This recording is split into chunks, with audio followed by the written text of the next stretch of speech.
Here at the Big Mountain, we're all set for Week 9 with 2 Big Mountain ice cold locks. Let's see who it is.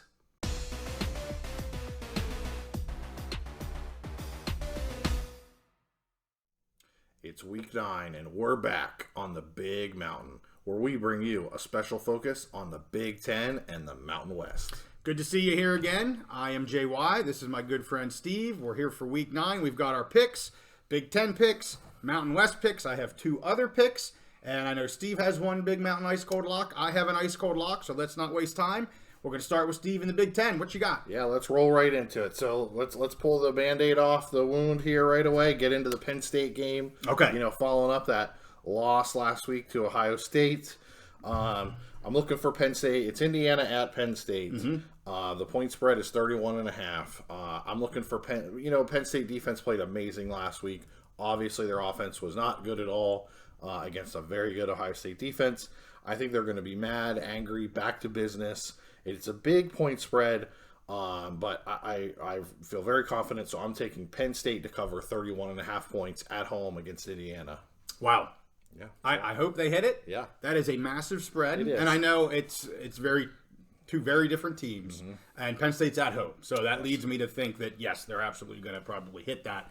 But that's a sizable spread there. So definitely is. And Indiana, just not a good team. And Penn State before last week had a string of, I think, 10 games in a row scoring 30 points or more. Right. I think that will continue. And I think Indiana is going to have a lot of trouble scoring points against this Penn State defense. So, sure. All right. So moving on to the next game, Maryland at Northwestern.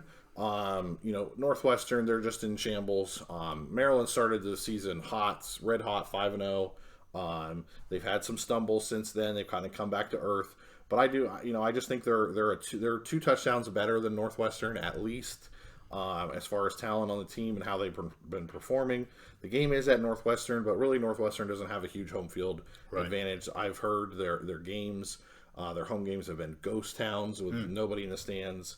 So I'm going to go ahead and take Maryland to cover 13.5 points at Northwestern. Okay. All right. Yeah. Maryland did do really well there early on. You said they stumbled here a little bit more recently, but this would definitely be a game to get them back on the right track for sure. Definitely. So my next game, the third game, this was actually probably the hardest game for me to pick this week. Michigan State at Minnesota. Michigan State's been in shambles. They're just not a good team. Minnesota has some parts of the team that are solid. They just got a big win against Iowa with the help of the most ridiculous fair catch call I've ever seen in my life.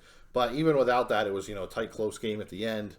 I feel so. The point spread is 7, okay, which makes sense. I feel like Minnesota is about a solid touchdown favorite. It should be a solid touchdown favorite over Michigan State. But Minnesota's off. Actually, I feel like they probably are a good 10 points to 2 touchdowns better than Michigan State. But their offense just has not been great.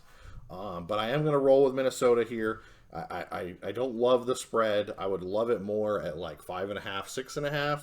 But I'm going to go with Mini to cover 7 points. They're hosting Michigan State. Okay. So next game, Purdue at Nebraska. Okay. So Purdue, we've been down on Purdue all season. Yeah. And I think every time we've picked against Purdue, we've pretty much hit, except for I think there was one out of conference game that that we didn't hit on. But Nebraska, they're first year under Matt Rule. He's a program builder. I think he has them overperforming slightly. Now, it's only a 2.5 point spread, and it's at Nebraska, which some people might find pretty surprising. But here's the thing: Nebraska actually they just announced. I think they have either 2 or 3 starting offensive linemen that are out, possibly out for the season. So that's rough because their game is kind of run the ball, play defense kind of thing. But it's at home. I feel like they're the better team. I think they'll win by at least a field goal. So I'm going to go ahead and take Nebraska to cover 2.5. Yeah, we haven't been going wrong much with betting against the Purdue spread here. So that, as you say, that's done pretty well for us. And I like Nebraska to cover that. Certainly when you get those types of injuries, you don't know exactly what that effect's going to have on a team. But I still like that line. Yeah. So. All right, so my last game here is a Big Mountain ice cold lock. Okay. So Ohio State at Wisconsin. Wisconsin I picked as my favorite to win the Big Ten West. They're still there in the race, but their offense has not come together as quickly as I thought it would. Ohio State, they're coming off of that big win over Penn State. This is kind of their moment to grab those national headlines, the momentum. There's some stuff going on with Michigan that we'll talk about a little bit later. Right. This is their time to grab the reins of the Big Ten and basically kind of lock in their trajectory for college football playoff spots. They're a solid team. Maybe their offense isn't quite as good as it has been other years, but even that being said, they have Marvin Harrison Jr., who's probably the best offensive player in the country, maybe the best all-around football player in the country. So even when their offense is stalling, they can just feed him the ball, and they've been willing to do that. So I'm going to go ahead and lock Ohio State to cover 14.5 at Wisconsin. Big Mountain ice cold lock. Ohio State to cover 14.5 at Wisconsin. Wow, awesome! I like that. And I agree with you with Harrison Jr. there. Travis Hunter probably would maybe take issue with being the best player in the country. He's apparently supposed to be back, I think, this week. Hunter, I'm talking about now. I'm trying to switching gears here a little bit, but when you look at Ohio State, they just seem to find a way to just get the job done. Yeah. Like you look at that Notre Dame game, and just year after year, they're just, even in those questionable close games, they just seem to have that little bit of extra where they can get over that hurdle. Just something about them that goes there. I will say, I get what you're saying there with them this year, but I don't see them beating Michigan. This is Michigan's Big Ten title and I'm like kissing Michigan's butt for the last 3 weeks. You're probably sick of me saying it, but I just don't think Ohio State rises to the level of what Michigan is. I'm anxious for that game, but anyway, I like the lock here for this week. Yeah, well, more on Michigan later, yeah. And Ohio State, they did cover that spread against Maryland. They covered the spread against Penn State, and I just see that continuing at Wisconsin, and we'll find out. We have plenty of time before the Michigan game. We'll see how that goes. Right. Let's take 1 week at a time. Yes, 1 week. yes. I'm jumping ahead too much. Do we want to go down and review? Yeah, why don't you go through those real quick? So I have Indiana at Penn. In the Indiana at Penn State game, I have Penn State to cover 31.5. With Maryland and Northwestern, I have Maryland to cover 13.5. Mini to cover 7 over Michigan State. Nebraska to cover 2.5 over Purdue. And for our Big Mountain ice cold lock, I have Ohio State to cover 14.5 at Wisconsin. And that's our Big Mountain ice cold lock. And as you can see, I went with all favorites this week to cover. There's only 5 games in the Big Ten. I with the exception of the mini Michigan State game, I like where these point spreads are, and I feel good about all these favorites covering. Fantastic. I love it. What you got for us, JY? Well, hey, before we get into the Mountain West, let's do something here new on the Big Mountain. So we've got some merch that we want to give this away to some viewers. So we already have one viewer, Steve and I have discussed. I'm going to be reaching out. He's been with us here almost from the beginning. Always leaves a lot of comments.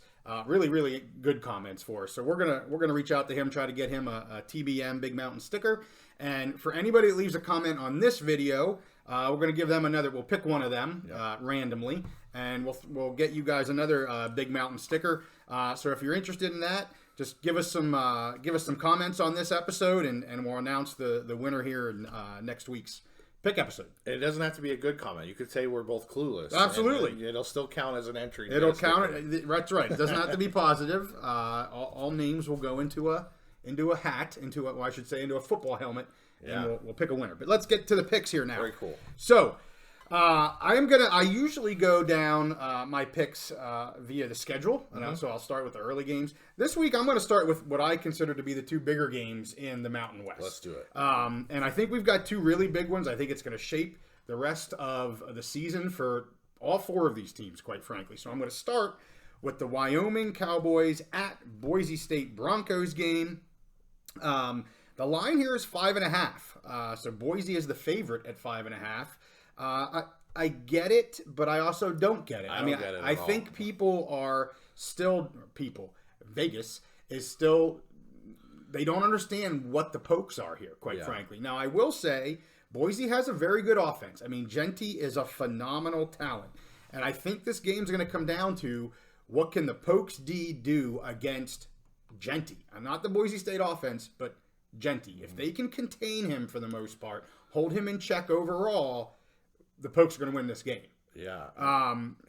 Yeah, go ahead. I was going to say, I mean, if they can make Boise, I've seen Wyoming's defense this year. If they can make a team one-dimensional, I think they can shut down that one dimension. So, yes. Yeah, that's huge.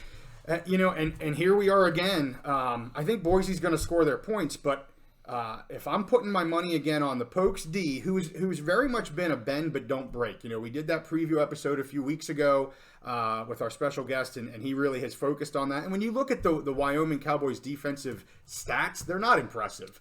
But when you watch the games, they do everything they need to do to stop the touchdown, keep it to a field goal or less.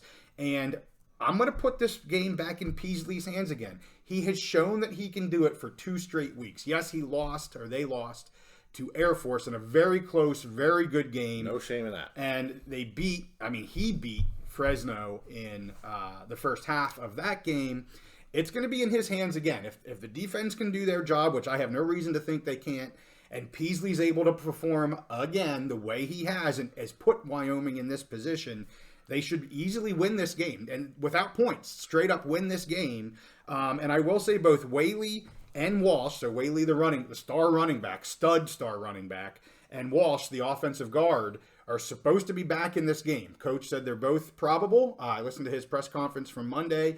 He said they're both probable. They should be practicing this week. That spells problems for the Broncos here. So I am taking the Pokes here very comfortably at getting 5.5 points. I'm not going to lock that, but I am very comfortable with that pick. I have a theory on the line here. Do you want to hear it? Yeah. Okay. So, generally you say home field advantage is about a 3-point advantage, about a field goal advantage. Okay. Sure. Boise has a long track record of being really good at home on the blue carpet. Yes. I don't know if it's the blue or what it is. Yeah. But they have a long track record of being good at home. Mm-hmm. So I'm going to say Vegas is looking at this as close to being a toss-up game. Yeah. From their perspective, and not only are they giving the 3 points normal home advantage, but maybe a couple other points just because of Boise, their track record at home on that blue carpet. Well, I'm going to throw out another little tickler out here. If the Pokes go down early, so if Boise scores the first points, that doesn't matter to me if it's touchdown, field goal, I'd be looking at locking in some money line bets on the Pokes to just straight up win this game. So let them go down early. But I mean, I hope they don't. But if they do, your money line gets even higher there. Yeah. I didn't look at the money line for this, but I like the Pokes to win this straight up. And if that money line is going to get up into the 200s because of an early score for the Broncos, I'm gonna be looking at that live bet for Wyoming for sure. I like it. So let's go to our next really big game in the Mountain West. We have UNLV going to Fresno State. This line is Bulldogs minus 7.5. Not real surprising. I figured this would be around a touchdown. UNLV has looked very, very good early on. Only loss coming to Michigan, team we've talked about a couple times. But personally, for me, I think this is going to be a wake-up call for UNLV. I got to be honest with you. I know we've talked them up a good bit. I've appreciated what they've brought to the table. But other than the Michigan game, they've probably had one of the easiest schedules of any Mountain West teams. They've won the games, as they should. But they are hitting the stretch here in the final 5 games of the season. That's going to really tell you if this UNLV team is the up-and-comer that a lot of people think they are right now, or is the Fresno game, is the YO game going to kind of bring them back to earth to more of a 500 type of team. This is a huge game for both teams. Yeah. Whoever wins this game has a straight line, in my opinion, as long as they keep playing well, to the conference championship game. Totally agree. And I would say almost the same thing for Boise. So the winners of these 2 games, the Wyoming-Boise game and the UNLV-Fresno game, the winner of those 2, along with Air Force, are easily your top 3 to make potentially the conference championship game. I don't know if I trust Boise if they win the game necessarily, but I would say the winner of these 2 games plus Air Force are going to be your top 3 to make the conference championship game. It sounds to me like what you're saying is the field is going to narrow this week. We've been talking about 5 or 6 teams had a chance to make the conference championship game, and it sounds like this week that really with these 2 games we're going to get down to probably 3 teams that are scrambling for those 2 spots in the championship game. I think we will. Fresno's D here. I mean, we always are talking about Keene and the offense. Fresno's D's been stout. Solid. 330 yards per game on average so far, and they've played some decent teams. So I like the Bulldogs here. I'm taking them at -7.5. If this was 6.5, I would be locking this game. I'm not going to lock it at 7.5. Again, I like both of these picks with the Cowboys and the Bulldogs. And to speak to that, I like the Cowboys and the Bulldogs coming out of this weekend. They are going to be the two, along with Air Force, that are fighting for the Mountain West championship game. That's my call on that. I know we're doing a pick episode, but in the big scheme of things, that's where I like this to be headed. Okay. So let's talk about Air Force. That's who I got next. Air Force at Colorado State.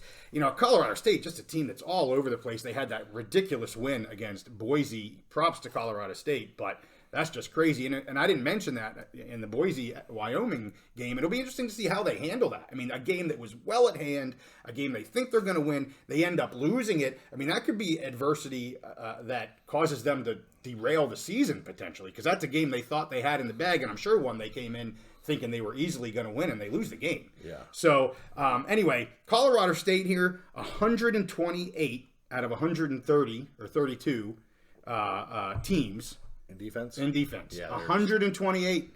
Air Force, 12th. Yeah. This shouldn't be close. This should not be close. The line now is 12.5. It was 11.5 early on. It's popped up 1 point. But I am going to ice cold lock the Falcons here at -12.5. They should steamroll Colorado State. This really shouldn't be that close of a game. Air Force's offense has looked really good. I mean, I would say for a normal Air Force's offense, it's looked exceptional this year, and they're playing a Colorado State team that's just not very good on defense. And I said Air Force is 12th. I actually think they're second. Didn't you send me something? I may have typoed. So there's scoring defense and there's it's yardage. It's yardage. I was looking at yardage. Use total defense. Some people use scoring. I was looking at yardage. So apologize if I said the wrong number there. I may have typoed a 1. But anywho, so locking the Falcons. Okay, so that's a big Mountain Ice cold lock. It is, and that is 2 weeks in a row that I've locked Air Force here. Hopefully they continue to do their due. And here we go, Steve. The one you've been waiting for. The New Mexico Lobos at Nevada. And it's a tight line, 1.5. Nevada's the favorite right here at 1.5. But I've been saying this the past few weeks. I want to like the Lobos. Mm-hmm. I want to like the Lobos so much that they're winning me money. Mm-hmm. And I'm going to pick them here. I'm taking 1.5 points with New Mexico. I mean, again, you look at Nevada's defense, not good. You look at Nevada's offense, really not good. I know they're coming off of a big upset win versus San Diego State. Yeah. I'm sure that's why this line is where it is. And I put way more on the fact that San Diego State is just a hot mess right now. Again, not to take anything away from the Wolfpack, but San Diego State's just a hot mess. How they don't score any points blows my ever-loving mind. New Mexico is going to score points in this game. Mark my words. They will score points in this game. So I'm taking the Lobos plus 1.5. Okay. And then the last one is San Jose State at Hawaii. San Jose State just going off the rails in their offense, exactly where I thought they were going to be. They've struggled a little bit offensively this year, but a huge effort versus Utah State. Hawaii gave up 34 points to San Diego State. And as we said, San Diego State's, not good. So what they did against Nevada. Yeah. And Hawaii's given up 34 points 2 weeks ago. I like San Jose State here. The line's maybe a little high for me, but I just think overall they're the better team. It is at Hawaii, which is always a little bit of that wild card, but I'm going to take the Spartans here at -10. Okay. I got 2 other picks. All right, let's hear 2 teams. Actually, 3 of these teams, we have not mentioned their names yet this season. All right. And you know me, I like to go to the Sun Belt, so I got a Sun Belt game. So I've got Troy at Texas State. Now, I've picked Texas State before, but I'll tell you, Troy is a force to be reckoned with right now. Fantastic, both offense and defense. A top 10 D in the country right now in Troy. Again, you got to look at who they're playing. Sure, I get that. You can't say, yards per game is equivalent to Air Force's or Penn State's yards per game. But still, a top 10 D. The Bobcats D has been rough. I mean, they can score points, but they let up points. Yes. Whereas Troy, they've got it on both sides of the ball. I'm surprised by this line at 5.5. So I am taking the Trojans at -5.5. Love it. Next one, Tulane at Rice. So Tulane getting some love. I mean, obviously a lot of people talking Air Force, and you're hearing a lot of this Tulane chatter about that group of them being maybe the group of 5 team. I don't see it. I think Air Force is way better than Tulane. And this pick is to a potential upset pick where Tulane gets their first loss here against Rice, the Rice Owls. Whoever thought I'd be picking the Owls this season? The Owls are getting 10.5 points. It's at Rice. I think this is a close game, and as I said, I think this could be a loss for Tulane. Rice is coming off a huge win over Tulsa, who's a good team in their own right, and the Tulane pass defense is suspect, and Rice's passing offense is solid. So I'm putting my money on the Rice offense to be able to pass over the Tulane Green Wave, and I am taking the Rice Owls at plus 10.5. All right. So that's where we sit. Let's go back over mine here real quick. We've got the Wyoming Cowpokes getting 5.5 to over Boise. We've got the Bulldogs of Fresno State at minus 7.5 at UNLV, or playing UNLV. I am locking the Air Force Falcons at minus 12.5 at Colorado State. I am taking 1.5 points. I know Steve's giggling at me right now, but I am taking the Lobos to beat Nevada in Nevada. I have the Spartans minus 10 at Hawaii. And then out of conference, I am taking the Trojans of Troy at minus 5.5 over Texas State. And then I'm really liking the Owls here, getting 10.5 points against Tulane. As I said, potential upset alert on that. But hey, 10.5 points is quite a number there. I'll be surprised if Tulane can sniff a cover on that game. So that is where we're at, and I think we teased a bit of a Michigan discussion. They're on a bye this week. Yes. But what do you want to bring up here with Michigan and this craziness that they have going on? So here's the thing: the bye couldn't come at a better time. Yeah. For Michigan and for us, and as bettors out there as well. So when we can figure out what's going on. Yeah. So as I'm sure everybody out there has already seen at least some headlines. Michigan is embroiled in a cheating scandal. Basically a sign stealing, in-person scouting, and then sign stealing scandal using technology. We've got screenshots of Venmo transactions. We've got actual records of a Michigan staffer, a football staffer, a paid employee who is on the sidelines with the team. So this isn't just some shadowy person on the edges. This is a paid football staffer, used to be an intern. He got a full-time position now, and he's on the sidelines standing next to the defensive coordinator, telling him basically what the plays are.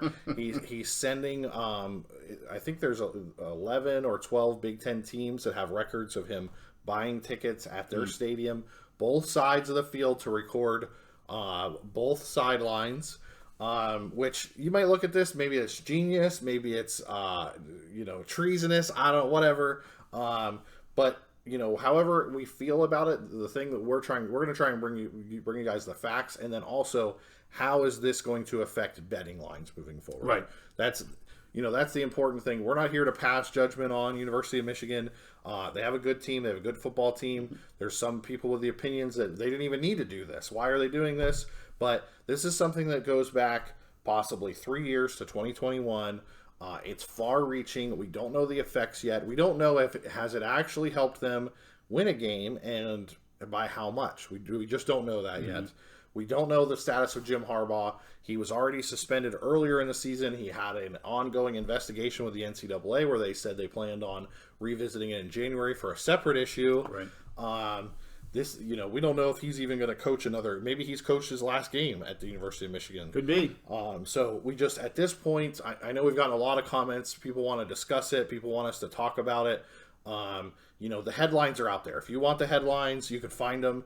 We're going to wait a little bit longer, find out the facts, see how this is going to affect the competition in the Big Ten the rest of this year, so we can give you and make informed betting predictions, or just kind of help you with your choices, or just for entertainment if you just want to laugh at Michigan when they have maybe their best team in our lifetime, and they might get held out of a championship game because of some cheating that was going on. So we're going to continue to follow it. We're going to look at it. There's some massive games coming up. Michigan is due to visit Penn State in a few weeks. They have that big game at the end of the year with Ohio State, a potential Big Ten championship game, potential playoff team. So massive implications. We're going to keep looking at it.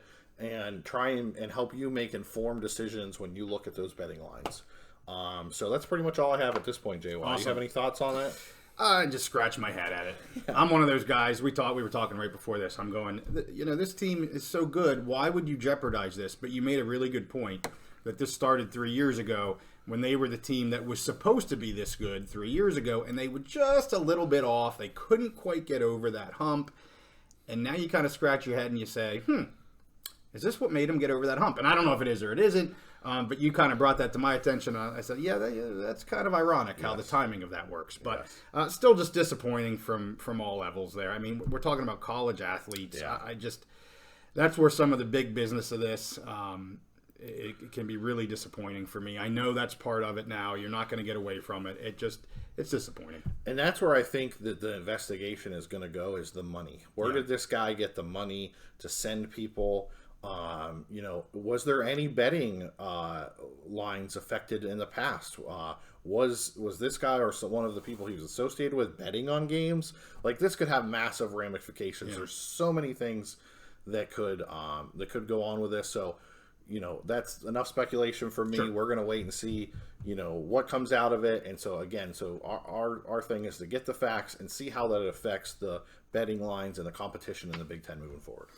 Awesome. Hey, we thank you for watching here. I know we had a great picks episode last week. You performed okay. I didn't perform great. I'm looking for a massive comeback, a massive rally this week. And we'll do a rapid reaction video at the end to kind of follow up on what went right here. Hopefully a lot this week. But we thank you for tuning in, and we'll see you next time on the Big Mountain.